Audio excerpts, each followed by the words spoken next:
दोस्तों, हमारे जीवन में कलावे का क्या महत्व है?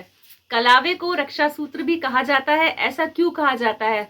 और कलावा अगर आपने हाथ में कलाई पे बांधा हुआ है और उसका रंग उतरने लग गया है, तो वो कितने दिन में हमें उतारना चाहिए?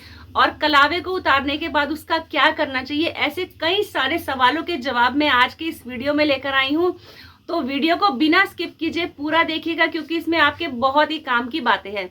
तो ज्यादा वक्त न लेते हुए शुरू करते हैं आज का वीडियो। नमस्कार दोस्तों, मैं हूं ज्योति आनंद। आप देख रहे हैं अपना पसंदीदा चैनल गृहिणी की बात जो सिर्फ गृहिणी की। दोस्तों, आपसे छोटी सी गुजारिश है कि अगर आपने चैनल को सब्सक्राइब नहीं किया तो प्लीज सब्सक्राइब कर लीजिए, लाइक कर लीजिए, शेयर कर लीजिए और कमेंट बॉक्स में कमेंट्स कीजिए। तो चलिए शुरू करते हैं आज का वीडियो। दोस्तों, पौराणिक कालों से चला आ रहा है ये कलावा। कलावे को रक्षा सूत्र भी कहा जाता है।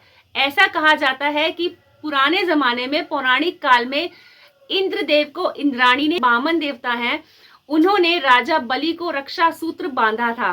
तभी से ये चलन चलता आ रहा है।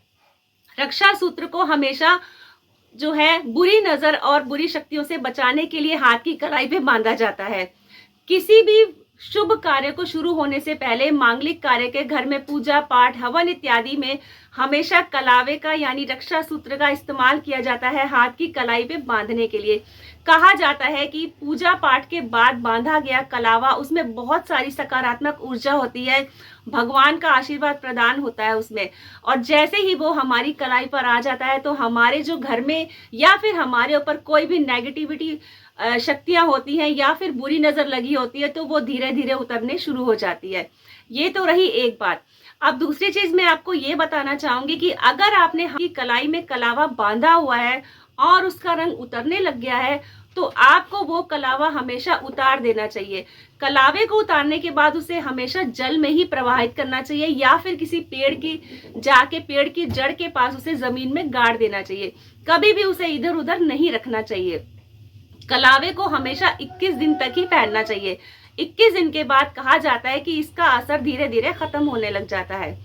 दोस्तों, ये तो रही एक बात। अब होता है कि कलावे दो तरह के होते हैं।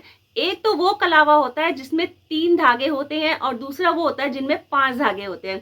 3 धागे वाले कलावों में हमेशा त्रिदेव और त्रिदेवियों का वास होता है और कई कई जगहों पर कुछ खास मौकों पर 5 धागों वाला कलावा भी बांधा जाता है, जिनमें लाल, पीला, हरा, नीला और सफेद रंग होता है।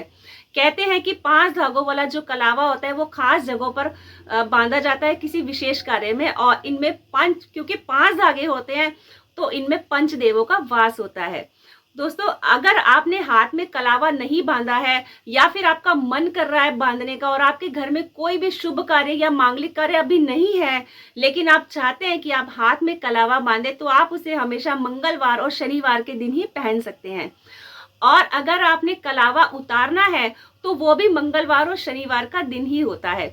और कलावा बांधते वक्त कभी भी हाथ को खाली नहीं रखना चाहिए। अगर आप कलावा बंधवा रहे हैं तो हमेशा अपने हाथ में अक्षत और दक्षिणा भेंट स्वरूप रखनी चाहिए कि जो आपके हाथ में कलाई पे आपके कलावा बांधेगा तो आप वो उसे अपना भेंट स्वरूप दे सकते हैं।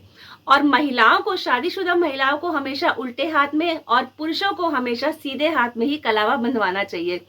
कहा जाता है कि कलावा जो है, कलावा नहीं होता, एक रक्षा सूत्र होता है। ऐसा रक्षा सूत्र होता है जो हमेशा आपको बुरी नजर से और बुरी शक्तियों से बचा के रखता है, और इसमें भगवान की असीम कृपा होती है। नवरात्रों में खास तौर पे कलावे का बहुत ज्यादा महत्व होता है। अगर आपने कलावा बांधना है तो आप नवरात्रों के दिन में एक कलावा लेकर के मंदिर में रख सकते हैं, नवरात्रि के पहले दिन। और जब लास्ट में दुर्गा अष्टमी की पूजा होती है, उसके बाद उस कलावे को आप पूरे परिवार में खुद भी बांध सकते हैं। कहा जाता है कि इससे जो है आपकी जो है रक्षा होती है, और नवरात्रे में माता रानी की जो है 9 देवियों का वास होता है, तो उनमें भरपूर आशीर्वाद आपको प्राप्त होता है। तो उम्मीद करती हूँ आपको इस वीडियो में ज्यादा जानकारियां प्राप्त हुई होंगी। अगर आपके मन में कोई सवाल है तो आप मुझसे कमेंट बॉक्स में पूछ सकते हैं। तो चलिए इसी तरह की वीडियो में बने रहिए, और मेरे चैनल को सब्सक्राइब नहीं किया तो प्लीज सब्सक्राइब कर लीजिए। तो मिलते हैं अगली वीडियो में, तब तक के लिए धन्यवाद दोस्तों।